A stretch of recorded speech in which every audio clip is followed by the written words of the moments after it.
Hello students, आज हम पढ़ेंगे trend of ionisation energy. Trend of ionisation energy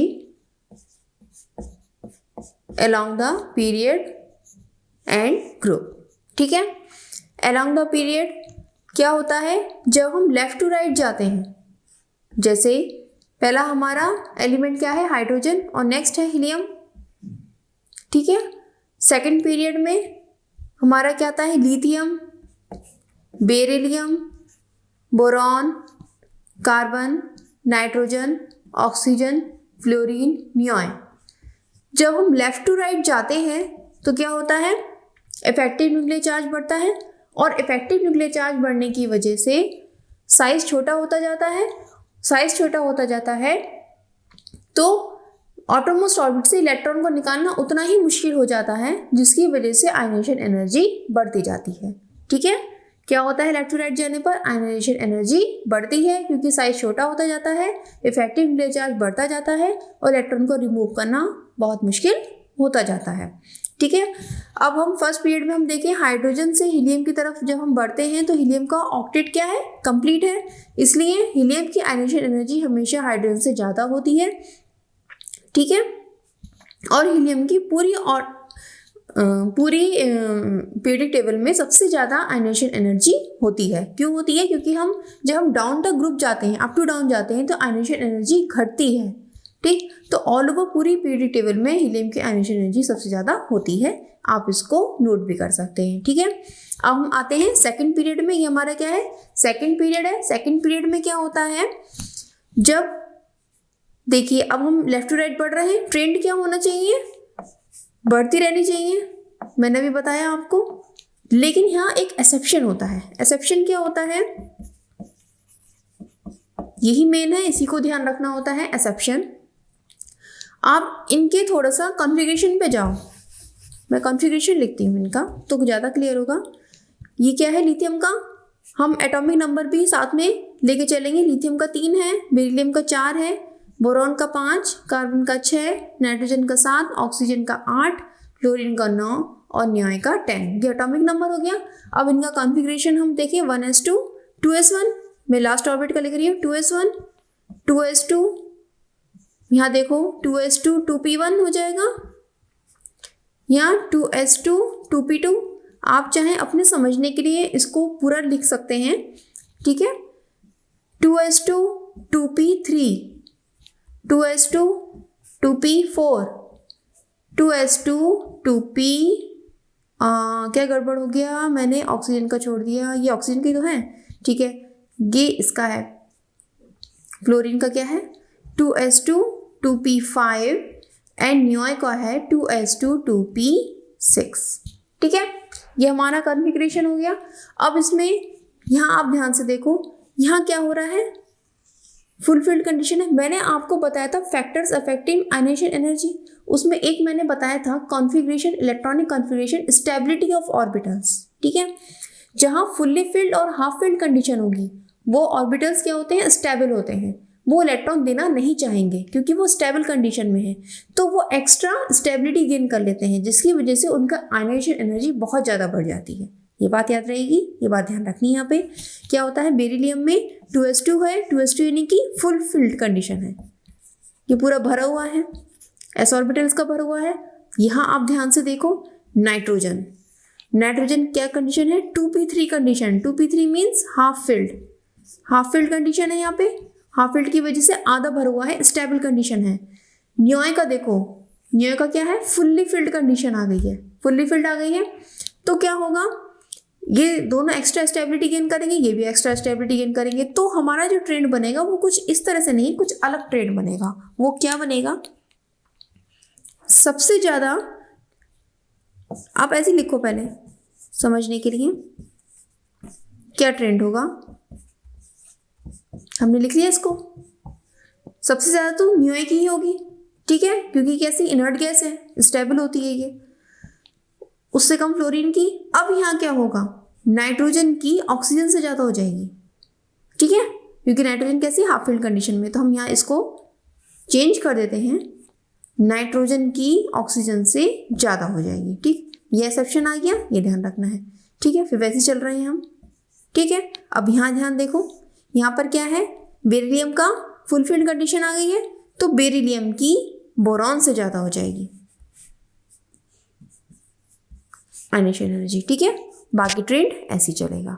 ठीक, ये ध्यान रखना है, ये इसका एक्सेप्शन है, आप इसको नोट कर लीजिए। एक्सेप्शन कितनी जगह पढ़ते हैं, एक तो ये हमारा एक्सेप्शन पड़ गया और एक ये हमारा एक्सेप्शन पड़ गया। ठीक है, आप इसको नोट कर लीजिए, ये बहुत इंपॉर्टेंट है। छोटी छोटी चीज़ें होती हैं, एग्जाम में अक्सर पूछ ली जाती हैं और उसका रीज़न मैंने आपको क्लियर कर दिया है। सेम एज पीरियड थर्ड में हम देखेंगे, वहाँ भी कुछ इसी तरह कंडीशन है। पीरियड थर्ड में है क्या, देखो आपको बताऊँ कितना ईजी है वो भी इसको समझना। देखिए, आपको अगर एलिमेंट याद है पीरियड टेबल के, ठीक है, और उनके एटॉमिक नंबर याद है, कोई प्रॉब्लम नहीं है।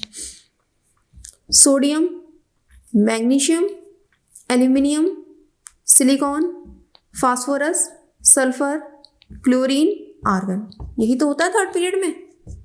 ठीक है, यहाँ पर क्या है, यहाँ पे 2s1 की जगह क्या होता है, 3s1 आता है, थर्ड शेल आ जाता है ना, बस आप यहाँ 3 लिख लो, कॉन्फ़िगरेशन तो यही रहेगा।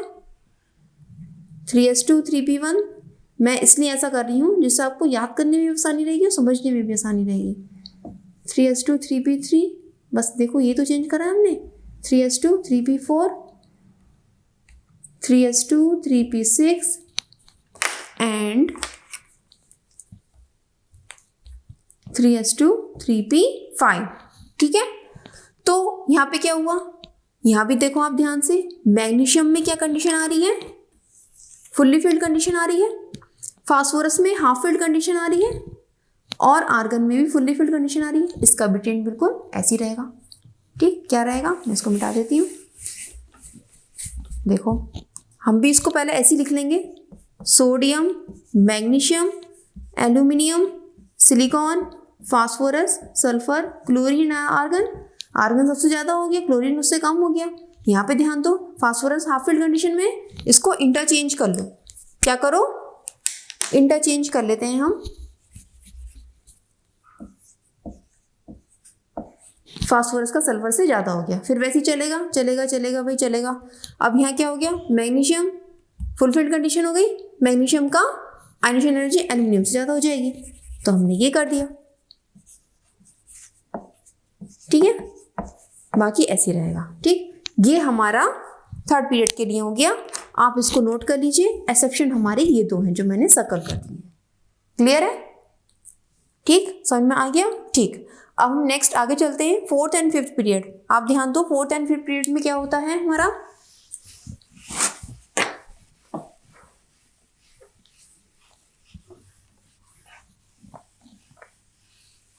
फोर्थ एंड फिफ्थ पीरियड में क्या होता है, फोर्थ पीरियड से हमारे डी ब्लॉक शुरू हो जाते हैं, डी ब्लॉक एलिमेंट, और फिफ्थ पीरियड में भी क्या होते हैं, डी ब्लॉक एलिमेंट्स।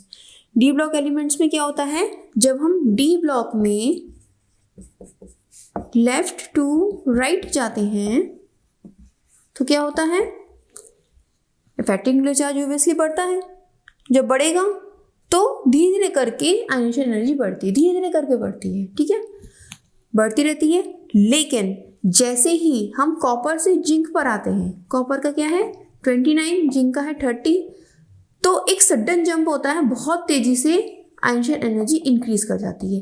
ये क्वेश्चन भी आ सकता है कि कॉपर से जैसे ही हम जिंक में जाते हैं तो आयनाइजेशन एनर्जी ज़्यादा इंक्रीज क्यों करती है, तो उसका रीज़न क्या है, हम इसे कॉन्फ़िगरेशन से देखेंगे, उससे समझेंगे। कॉपर का जो कॉन्फ़िगरेशन होता है वो होता है 18,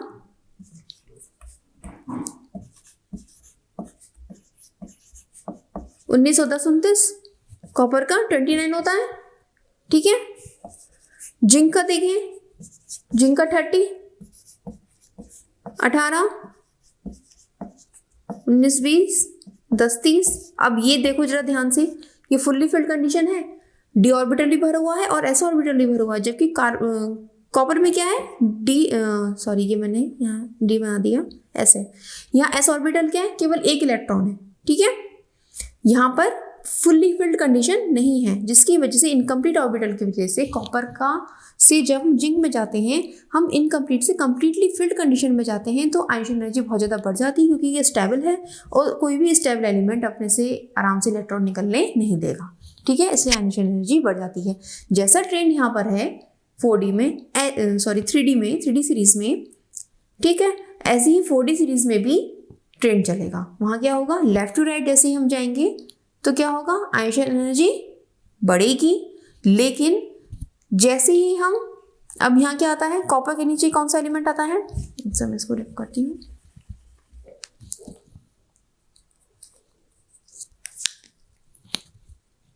कॉपर Ag आता है और फिर Au, जिंक, कैडमियम, Hg, ठीक है, ये हमारा कहलाता है 4th पीरियड हो गया कि हमारा, ये हमारा 5th पीरियड हो गया, ये हमारा 6th पीरियड के एलिमेंट हो गए, ठीक है।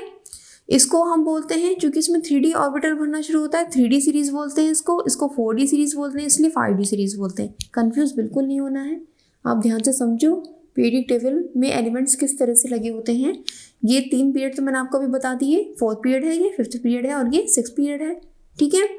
अब होता क्या है, ये मैंने आपको एक्सप्लेन करा, ऐसा क्यों होता है, same as it is condition यहाँ पे होती है, ठीक है। यहाँ पे भी क्या होता है, यहाँ पे क्या कंडीशन होती है, यहाँ पर आप इतना चेंज कर दो, 4D 5s कर दो, यहाँ पे ऐसे ही यहाँ 4D एंड 5s कर दो, ठीक है, ये कंडीशन इसकी हो जाएगी। तो जब हम सिल्वर से कैडमियम की तरफ जाते हैं तो ये फुल्ली फिल्ड कंडीशन आती है, जिसकी वजह से कैडमियम का आयनिक एनर्जी बहुत ज़्यादा इंक्रीज कर जाती है।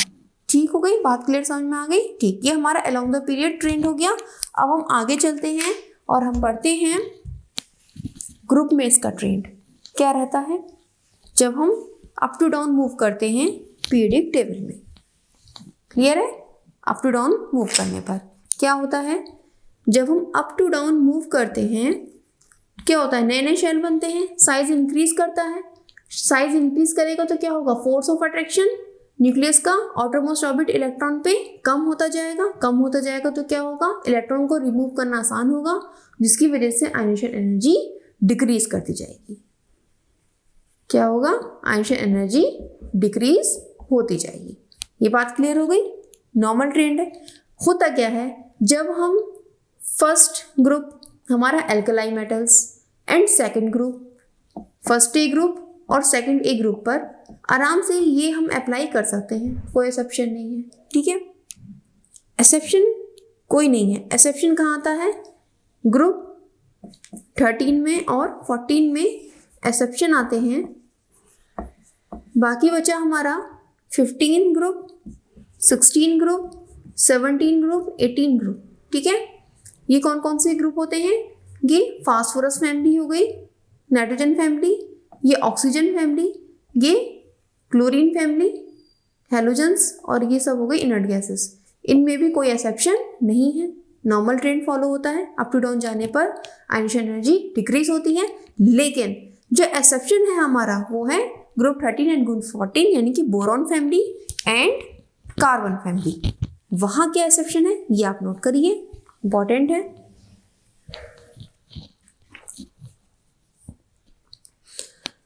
हमारी जो ग्रुप 13 है उसके एलिमेंट्स कौन कौन से हैं, हम उसको लिखते हैं boron, aluminium, gallium, indium and thallium, ठीक है। ये हमारा सेकंड ग्रुप में आता है। ये क्लियर है आपको, कंफ्यूजन तो नहीं है बिल्कुल, सॉरी सेकंड पीरियड में आता है ये हमारा थर्ड पीरियड है, ये हमारा फोर्थ है, ये हमारा 5th पीरियड है और ये हमारा 6th पीरियड है, ठीक है। ये पीरियड्स हो गए, क्लियर है बात, ठीक। अब इसका ट्रेंड होता क्या है, नॉर्मल ट्रेंड क्या होना चाहिए, लेफ्ट टू राइट हम जाएंगे, सॉरी अप टू डाउन हम जाएंगे तो क्या होगा, आयनिक एनर्जी इंक्रीज करेगी। अप टू डाउन जाने पे क्या होगा, डिक्रीज करेगी। इसलिए तो बोला, देखने के लिए दिमाग कितना लगा रहे हो या सुन रहे हो और बस सोचते जा रहे हो, ठीक है। हाँ भाई मैडम दोहरी दोहरानी है ठीक है। तो क्या करते हैं हम, जैसे भी हम ऊपर से नीचे की ओर आते हैं तो क्या होता है, हमारा आयनिक एनर्जी डिक्रीज करती है, ठीक है। लेकिन यहाँ पर ये ट्रेंड नहीं चलता। यहाँ पर क्या होता है, जो एक्चुअल ट्रेंड है हमारा वो कुछ इस तरह से होता है।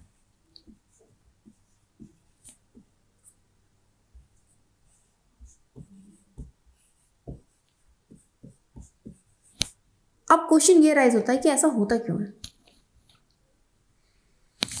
थैलियम की सबसे कम होनी चाहिए, लेकिन बोरॉन के नीचे आके थैलियम आ जाता है, ऐसा क्यों होता है? पहला एक्सेप्शन, ठीक, पहला एक्सेप्शन हमारा ये बना, थैलियम कितनी ज़्यादा क्यों हो गई। दूसरा एक्सेप्शन हमारा ये बना कि गैलियम की तो एल्युमिनियम से कम होनी चाहिए, गैलियम की एल्युमिनियम के बराबर क्यों हो गई। दो एक्सेप्शन हो रहे हैं, पहला ये और दूसरा ये, ठीक। अब हम एक एक को एक्सप्लेन करेंगे ऐसा क्यों होता है।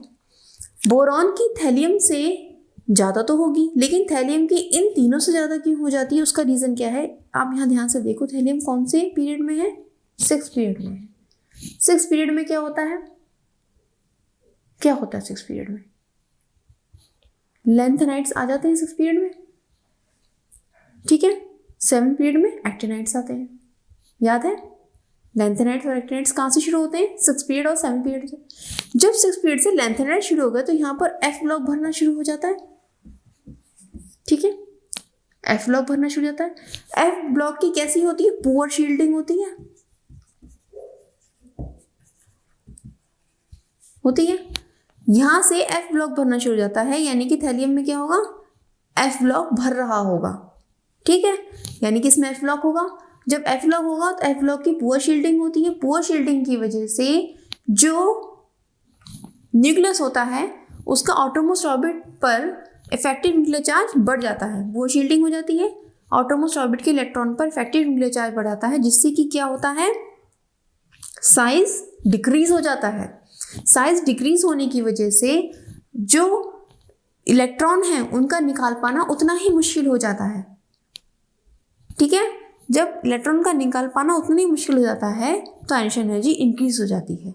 इट मीन्स यहाँ क्या हो रहा है, मैंने क्या बताया, पुअर शील्डिंग होने की वजह से साइज डिक्रीज हो रहा है। मीन्स क्या हो रहा है, यहाँ लैंथेनाइड कॉन्ट्रैक्शन हो रहा है, हमने पढ़ा था। हमने लैंथेनाइड कॉन्ट्रैक्शन को जो एटॉमिक रेडियाई वीडियो है उसमें काफ़ी डिटेल में एक्सप्लेन किया है क्या लैंथेनाइड और एक्टिनाइड कॉन्ट्रैक्शन क्या होते हैं, ठीक है। तो अगर आपको समझना है लैंथेनाइड कॉन्ट्रैक्शन तो आप एटॉमिक रेडियाई वीडियो सर्च करके आप वहाँ देख सकते हैं, ठीक है।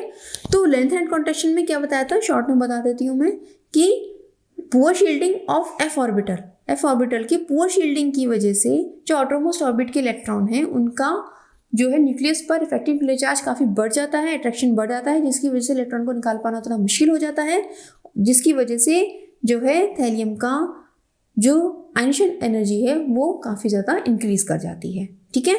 तो ये वजह है कि थैलियम की आइंस्टाइन एनर्जी गैलियम, एल्युमिनियम और इंडियम से ज़्यादा होती है, ठीक। पहला एक्सेप्शन क्लियर हो गया। अब सेकेंड एक्सेप्शन की बात करते हैं। सेकेंड हमारा गैलियम और एल्युमिनियम, ये सेम क्यों हो गए जबकि गैलियम का तो कम होना चाहिए एल्युमिनियम से। यहाँ भी यही रीज़न है। ये देखो आप 4th पीरियड है, ये 4th पीरियड है। 4th पीरियड की वजह से यहाँ पर कौन सा ब्लॉक भरेगा, डी ब्लॉक भरेगा, ठीक है। डी ब्लॉक की एस और पी ब्लॉक के कंपैरिजन में पुअर शील्डिंग होती है, ठीक। एल्युमिनियम में क्या है, केवल पी ब्लॉक है, एस एंड पी ब्लॉक है, लेकिन गैलियम में डी ब्लॉक भी आ जाता है। डी ब्लॉक की पुअर शील्डिंग होती है, पुअर शील्डिंग की वजह से डी ब्लॉक में भी क्या होता है, ट्रांजिशन कॉन्ट्रैक्शन होता है। इसको क्या बोलते हैं, ट्रांजिशन कॉन्ट्रैक्शन, क्योंकि ट्रांजिशन एलिमेंट्स के बाद जो डी ब्लॉक भरते जाते हैं, ठीक है, तो उनमें क्या होता है, आउटरमोस्ट ऑर्बिट के इलेक्ट्रॉन का न्यूक्लियस के प्रति फोर्स ऑफ अट्रैक्शन बढ़ जाता है, जिससे कि इलेक्ट्रॉन का निकाल पाना उतना ही मुश्किल होता है, और जिसकी वजह से आइंस्टाइन एनर्जी कंपेरेबल हो जाती है एल्युमिनियम की, या कहें थोड़ा बढ़ जाती है, ठीक है, एल्युमिनियम के बराबर पहुंच जाती है। बात क्लियर हो गई। तो यही दो वजह हैं कि यहाँ पर क्या चल रहा है, लैंथेनाइड कॉन्ट्रैक्शन और यहाँ transition contraction, poor shielding of F orbital and poor shielding of D orbital. Clear हो गई बात, ये सेक्शन हमारा कंप्लीट हो गया। अब हम बात करते हैं ग्रुप 14 की। ये हमारा ग्रुप 13 था।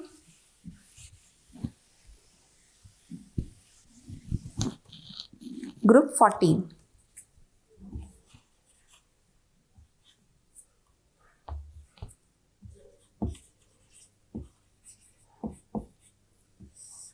ठीक है, ग्रुप 14 की हम बात कर रहे हैं। इसमें क्या है, चलिए देखते हैं। हम इसके एलिमेंट्स लेते हैं, carbon, silicon, germanium, tin, lead, यही होते हैं। अब इसमें क्या होता है, क्या होना चाहिए normal trend, up to down जाने पर आयनिक एनर्जी डिक्रीज होनी चाहिए, लेकिन यहाँ पर चेंज हो जाता है। आयनिक एनर्जी जो होती है लेड की ज़्यादा हो जाती है, टिन की कम हो जाती है, या इंटरचेंज हो जाता है।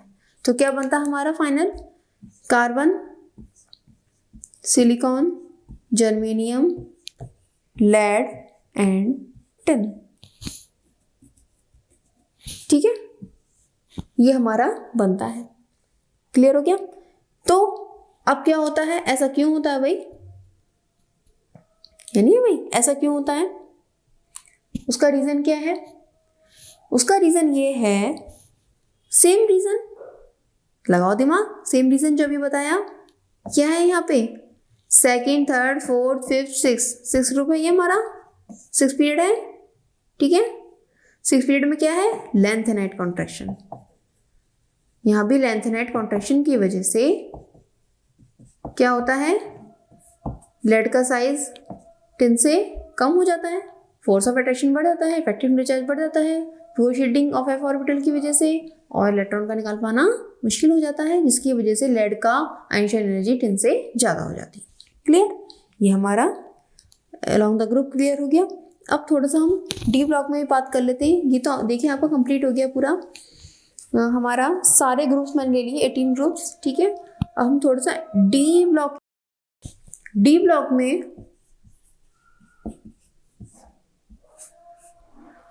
हमारी 3D सीरीज है, 4D सीरीज है और 5D सीरीज है। ये हमारी क्या है, सीरीज है, मैंने आपको बताया था।